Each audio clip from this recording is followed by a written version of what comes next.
Depuis 1987, Crésus offre des solutions sophistiquées de gestion de patrimoine à des institutions financières situées à travers l'Amérique du Nord.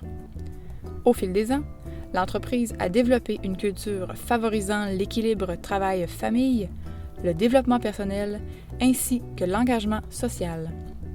Le 8 août 2016, Crésus est certifié employeur remarquable pour une deuxième année consécutive. Cette certification reconnaît l'excellence et l'efficacité des pratiques d'intégration en milieu de travail et de la gestion de la diversité. Crésus s'est démarqué par l'ambiance de travail qui règne au sein de ses bureaux. L'aménagement, la clarté naturelle, la décoration et le mobilier créent un environnement confortable et stimulant pour ses employés.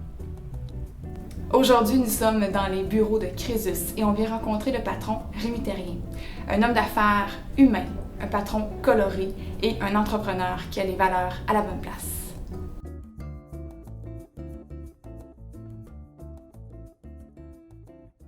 Alors, pour mettre les gens un peu en contexte, on s'est rencontrés lors du colloque organisé par le journal Les Affaires qui portait sur l'innovation et tu participais à un panel. Et après la discussion, il y a eu une période de questions et là, moi, je me suis levée avec tout mon courage et j'ai posé la question suivante aux panélistes. Sachant que dans notre société, il y a beaucoup de dépression, de burn-out, est-ce que le bien-être et le bonheur de vos employés font partie de vos stratégies d'innovation? Et là, il y a deux choses qui ont vraiment accroché mon attention. La première, c'est tes bas. Tes bas colorés. Je me suis dit, wow, cet homme-là s'assume. J'ai trouvé ça magnifique. Il y a probablement un côté givré et je veux l'interviewer, ça m'intéresse. Et évidemment, ta réponse aussi m'a interpellée beaucoup. Tu m'as dit, bien évidemment, oui, c'est important pour nous. Et même déjà, on a une culture d'entreprise qui est basée là-dessus. Entre autres, ce qui m'a beaucoup touchée, c'est de savoir que tu as engagé une personne qui venait à tous les semaines pour faire des muffins. D'ailleurs, on l'a rencontrée ce matin, qui est Brigitte. Elle faisait des magnifiques muffins aux ananas qui semblaient très bons. Alors, Rémi, ma première question, j'aimerais que tu me parles un peu de cette belle initiative-là, et que tu nous expliques comment ça fonctionne. Qu'est-ce que ça fait une dame qui vient prendre soin de ses employés une fois par semaine? Bon, ben c'est intéressant. En fait, je suis content quand même que tu aies remarqué mes bas, mais j'aimerais mieux parler de mes hauts. C'est bon. Alors, comme je te disais, comme j'ai répondu lorsque tu me posais la question, dans notre mission d'entreprise, on veut le bonheur de nos employés, le bonheur de nos clients, puis on veut aussi avoir un impact sur notre communauté. Donc, à partir du moment que ça fait partie de la mission d'entreprise, tout ça devient un peu simple, mais tout ça est un peu relié. Donc, bon, ça, c'est une initiative. Brigitte avec les muffins, ça faisait longtemps qu'on voulait... En fait, moi, depuis le moment que j'ai fondé l'entreprise, je rêve un jour même d'avoir un cuisinier à temps plein pour faire des repas pour les employés. On a commencé avec une première étape qui était d'avoir des muffins une fois par semaine pour répandre le bonheur dans l'entreprise. En fait, l'idée vient... C'est un peu drôle, là, vous allez rire de moi, mais il y a une entreprise ici à Laval, une vieille entreprise qui en fait, ils vendent des motoneiges. Puis, c'est une entreprise connue, la famille Content. Puis dans cette entreprise-là, à chaque matin à 10 h, il y a une dame qui vient servir des toasts aux employés et aux clients qui sont sur place. Donc, c'est un peu cette idée-là. Bien, c'est génial. Moi, quand j'étais en bas tantôt, ça sentait bon. Ça sentait, quand on est à la maison, ça sentait les fêtes. Alors, c'est une très belle initiative. Bravo. Ma deuxième question, pourquoi est-ce que c'est important d'investir dans le bonheur de tes employés? Bien, en fait, évidemment, pour atteindre la mission qui est de rendre les employés, mais aussi les clients heureux, bien, je pense qu'il faut s'assurer que ces employés-là soient heureux. En fait, c'est drôle, il y a comme, tu sais, au service à la clientèle, c'est démontré que quelqu'un qui parle au téléphone, il sourit, son interlocuteur peut le percevoir sans nécessairement le voir. Donc, c'est un peu la même affaire si tes employés sont heureux et donnent des services aux clients. Bien, donc, ça va paraître, le service va être meilleur. Alors, c'est une des raisons principales pourquoi je pense qu'il faut que nos employés soient heureux. Deuxièmement, si tes employés sont heureux, bien, ils sont fiers. Ils sont engagés. Il y a un sentiment d'appartenance. Il y a une fierté aussi, parce que là, on parle d'être heureux, mais il adhère aussi aux valeurs de l'entreprise. Puis, bien, après ça, bien, ils rayonnent. Ils retournent chez eux, ils parlent de l'entreprise pour laquelle ils travaillent. Parfois, ils parlent aussi à d'autres personnes. qui peuvent potentiellement être des clients. Des clients, mais aussi des futurs employés. Donc, ça permet aussi de faciliter notre recrutement. Oui. Puis, bon, dernièrement, je pense que des gens heureux, ils sont prêts à s'engager à plus long terme avec notre projet d'entreprise. Oui, puis je pense que les gens sont à la recherche de ça parce que dans la nouvelle génération, on a des jeunes qui sont très actifs, très motivés, qui ont besoin de quelque chose de stimulant. Alors, je crois qu'ils vont rechercher ce genre d'entreprise-là qui vont vraiment investir en eux. Et comme tu dis, je crois très bien qu'un employé qui est heureux, bien, automatiquement, ça rend une entreprise heureuse. Alors, ça va de pair. Super.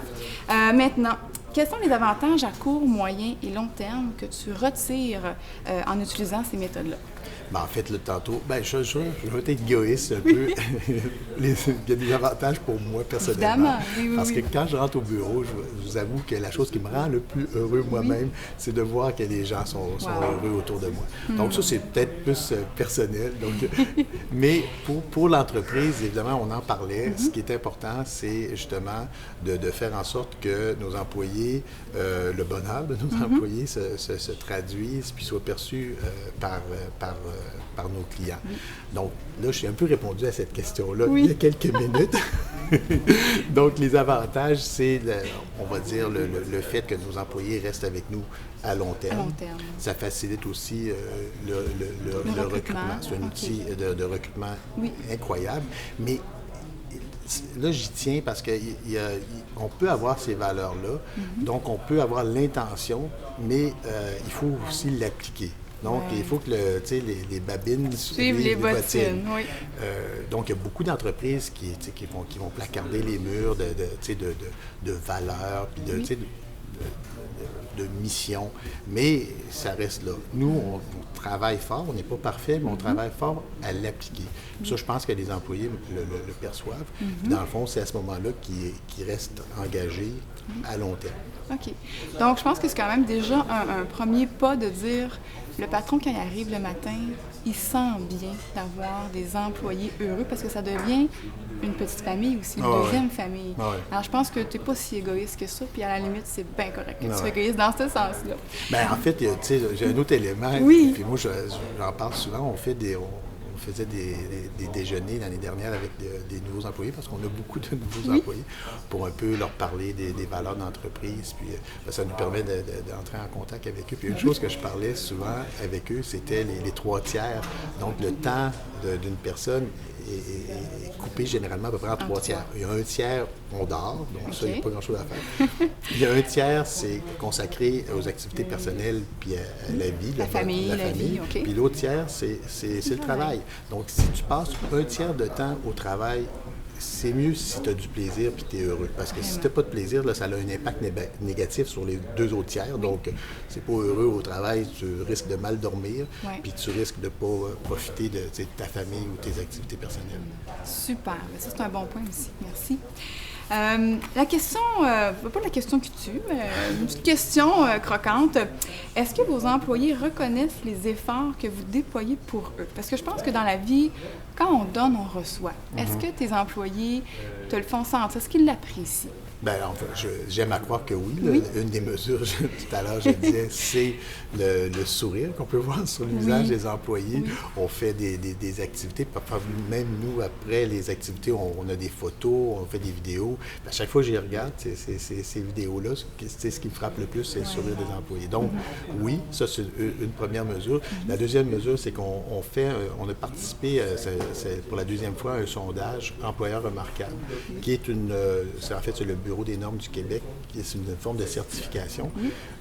Donc, dans ce sondage-là, on mesure à travers différentes questions, donc le bonheur, ou en tout cas l'appréciation que les employés ont de leur employeur, puis on a des résultats incroyables. Wow! Donc, ce qui ressort beaucoup, c'est le fait que chez Crésus, la conciliation travail-famille, c'est un élément important, donc la notion d'avoir du plaisir. Puis ça, c'est reconnu par les employés. Wow! J'en parle un petit peu dans l'introduction. Je parle justement de ce prix-là, que c'est la 2e année consécutive. En fait, ça fait 3 3 ans. Là, je pense qu'on doit se recertifier à tous les 2 ans ou 3 ans. Là. OK. Donc, ça fait la deuxième fois que qu'on vous l'a êtes, fait, puis on a un résultat un meilleur résultat. Puis le résultat, initialement, était très bon. Donc, ça, c'est une belle marque. Belle fierté aussi, belle fierté. de pouvoir l'afficher. Exactement. Peut-être le dernier élément là, qui, je pense, qui est une bonne mesure aussi, c'est que quand on fait des activités, puis là, dernièrement, hier, on a annoncé le party de Noël, puis il y a les tables, on doit réserver notre place aux tables. Bien, écoute, quand on met en ligne le formulaire, en dedans de quelques secondes, on voit tous les gens qui vont s'inscrire puis qui vont se placer sur les tables. Donc, la participation aux activités est incroyable. On fait aussi du bénévolat. Quand on a ouvert les espaces là, dans l'horaire pour dire, est-ce que vous êtes intéressé à aller faire du bénévolat, ça a pris quelques heures, puis tout le monde s'est inscrit. Donc, le taux de participation, c'est aussi une mesure d'appréciation. Wow! Bravo! Félicitations pour ce bel engagement. Pour terminer, Rémi, évidemment, on partage la même pensée là-dessus. Évidemment, les entreprises devraient de plus en plus investir dans cette culture-là du bonheur, si on peut dire. Est-ce que tu aurais des conseils, des trucs à donner aux entreprises pour dire c'est possible et c'est rentable à court, moyen, long terme, autant financièrement que, on peut dire, émotivement? Est-ce que tu aurais des trucs, des conseils? Bien, je pense que le fait de mettre à même la mission, la notion de bonheur, là, c'est le premier élément. Il faut comprendre aussi que les gens vont voir peut-être une dépense. Il faut être prêt à investir de l'argent. C'est un investissement. Puis ça représente quand même, il y a des sous qui sont associés à ça. Donc, il ne faut pas avoir peur de le faire. Puis je pense que troisièmement, il faut vraiment avoir un peu l'empathie, là, dans le sens que moi, faire plaisir aux autres, c'est comme naturel. Si c'est pas naturel, bien, il faut peut-être s'associer avec quelqu'un pour qui c'est naturel, parce que si tu peux pas feinter ça. Il faut vraiment... pas le forcer, il faut que ça soit inné. Exactement. Il faut que ça transpire, il faut que ça soit réel pour que les employés, dans le fond, le perçoivent puis l'apprécient réellement. Donc, ce serait probablement mes commentaires.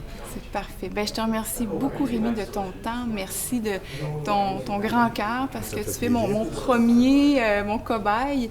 Et j'ai tout de suite vu en toi, dans tes yeux, ton ouverture, et je te remercie infiniment de m'avoir accueilli chez toi. Merci. On va-tu prendre un petit muffin? Un petit muffin aux ananas avec un café? Parfait. Merci.